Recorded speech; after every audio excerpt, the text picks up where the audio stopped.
August 2025 मध्ये नवी मुंबईतल्या ऐरोलीत राहणारा बळीराम कुशवा अचानक बेपत्ता झाला. तो कुठे गेला याची कुठलीच माहिती कोणाकडे नव्हती. त्याची बायको सुनीता कुशवा हिनं नवरा आपल्याला सोडून कुठेतरी निघून गेल्याचं सांगितलं. गावाकडे राहणाऱ्या बळीरामच्या कुटुंबियांना सुद्धा तिने हीच माहिती दिली. पण तिने आपल्या नवऱ्याला शोधण्याचा प्रयत्न केला नाही किंवा पोलिसात तो बेपत्ता झाल्याची तक्रार सुद्धा दिली नाही. उलट ती आपल्या मुलांसह दुसऱ्याच एका व्यक्तीसोबत राहायला लागली. आता तिचं हे वागणं सुरुवातीला कोणाला संशयास्पद वाटलं नाही. पण एप्रिल 2026 मध्ये बळीरामच्या भावानं पोलिसात तक्रार दिली. पोलिसांनी बळीरामचा शोध घ्यायला सुरुवात केली आणि तब्बल 11 महिन्यांनी एक धक्कादायक सत्य समोर आलं. बळीरामच्या हत्येचं. बळीरामची बायको सुनीतानं आपल्या प्रियकराच्या मदतीनं त्याची हत्या केली, ज्याचा उलगडा 11 महिन्यांनी झाला. नवी मुंबईच्या ऐरोलीतलं हे प्रकरण आहे काय?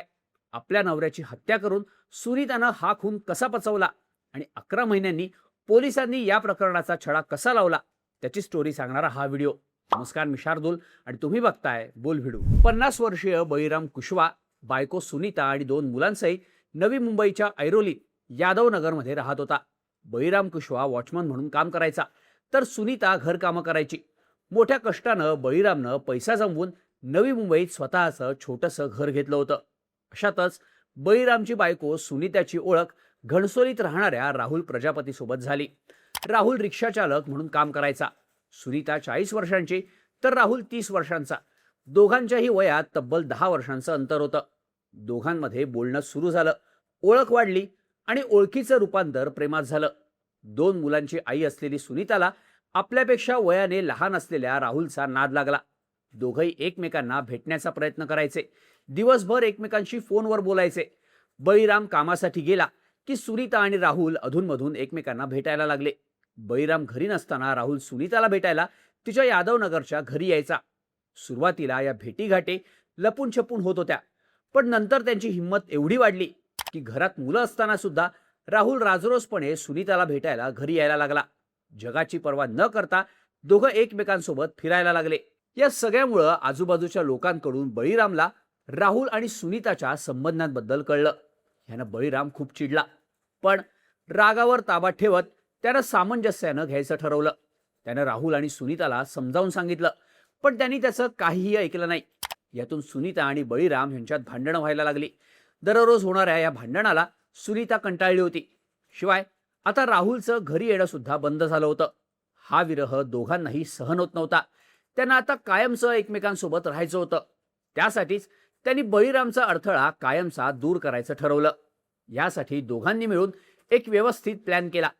9 ऑगस्ट 2025ला सुनीतानं तिच्या दोन्ही मुलांना 2 दिवसांसाठी जवळच राहणाऱ्या मावशीच्या घरी पाठवून दिलं. त्याच रात्री बळीराम उशिरा कामावरून घरी आला. सुनीतानं त्याला जेवू घातलं. पोटभर जेवण झाल्यानंतर बळीराम झोपला. मग सुनीतानं राहुलला फोन करून घरी बोलवून घेतलं. राहुल आपल्या रिक्षाने सुनीताच्या घरी आला.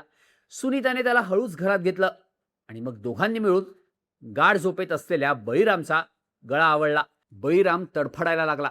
स्वतःचा जीव वाचवण्याचा प्रयत्न करायला लागला, पण राहुल आणि सुनीताने त्याला वाचण्याची संधीच दिली नाही.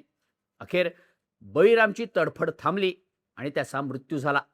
पण हत्येपेक्षा क्रूर प्लॅनिंग राहुल आणि सुनीताने बळीरामच्या मृतदेहाची विल्हेवाट लावण्यासाठी केलं होतं. राहुल आणि सुनीताने एका धारदार शस्त्रानं बळीरामच्या शरीराचे 3 तुकडे केले. आधी त्याचं मुंडकं छाटलं आणि नंतर धडापासून दोन्ही पाय वेगळे केले. नंतर हे तिन्ही तुकडे 3 वेगवेगळ्या गोण्यांमध्ये भरले. अवयवांमधून रक्त सांडू नये म्हणून त्यांनी हे अवयव चादरीत गुंडाळून गोण्यांमध्ये भरले होते. नंतर या तिन्ही गोण्या राहुलने त्याच्या रिक्षामध्ये ठेवल्या आणि थेट गवळीदेव डोंगर परिसरातलं जंगल गाठलं. रात्रीच्या अंधाराचा फायदा घेत राहुलनं तिन्ही गोण्या 3 वेगवेगळ्या जागी फेकून दिल्या आणि तो तिथून थेट त्याच्या घणसोलीच्या घरी गेला.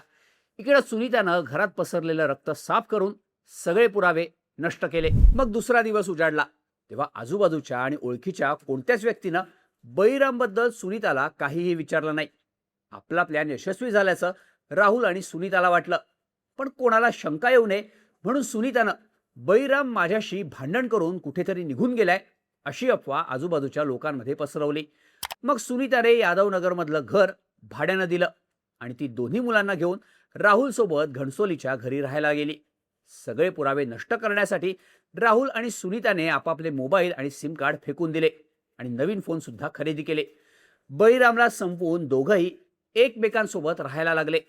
आपल्या मनासारखं सगळं होतंय हे बघून दोघंही आनंदात होते. आपण एक खून केलाय याचा कसलाही पश्चाताप किंवा भीती दोघांच्याही मनात नव्हती.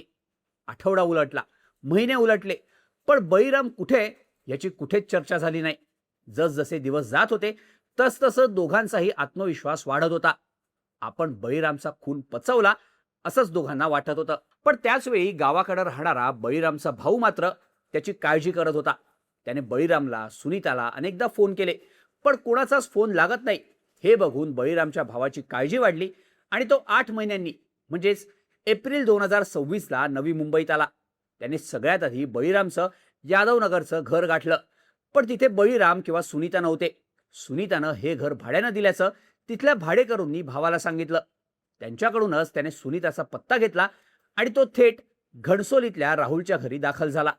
बळीरामच्या भावाला बघून सुनीता थोडीशी चरकली. त्याने तिला बळीरामबद्दल विचारलं तेव्हा तो माझ्याशी भांडण करून कुठेतरी निघून गेलाय असं तिने सांगितलं. पण बळीरामच्या भावाला तिच्यावर संशय आला. शिवाय ती स्वतःचं घर सोडून दुसऱ्याच व्यक्तीच्या घरात राहायला लागल्यानं आपल्या भावासोबत नक्कीच काहीतरी चुकीचं घडलंय असं त्याला वाटायला लागलं. त्याने लगेचच रबाळे MIDC पोलीस स्टेशन गाठून तक्रार दाखल केली. या तक्रारीनंतर पोलिसांनी तपासाला सुरुवात केली आणि बळीरामबद्दल एक एक खुलासे व्हायला लागले. बळीरामच्या भावाचा सगळा संशय सुनीतावरच होता. त्यानं पोलिसांनाही तसंच सांगितलं होतं. त्यावरून पोलिसांनी आधी यादवनगर भागात चौकशी केली. सुनीताच्या जुन्या नंबरच्या कॉल डिटेल्स तपासण्यात आल्या. तेव्हा सुनीता सतत वेगवेगळ्या नंबरवरून राहुल प्रजापतीसोबत संपर्कात असल्याचं पोलिसांना समजलं. आता एका बेपत्ता नवऱ्याची बायको एकाच व्यक्तीच्या कॉन्टॅक्टमध्ये असणं आणि काहीच दिवसांनी तिचं त्याच व्यक्तीच्या घरी राहायला जाणं पोलिसांना सुद्धा संशयास्पद वाटलं. याच संशयावरून पोलिसांनी 13 जुलैला सुनीताला ताब्यात घेतलं. चौकशी दरम्यान बळीरामबद्दल विचारल्यावर सुनीता उडवाउडवीची उत्तरं देऊ लागली. मग पोलिसांनी राहुलला सुद्धा अटक केली आणि त्याचीही चौकशी सुरू केली. दोघंही गुन्हा कबूल करायला तयार होत नव्हते. मग पोलिसांनी कॉल डिटेल्स आणि इतर सगळे पुरावे दोघांसमोर ठेवले.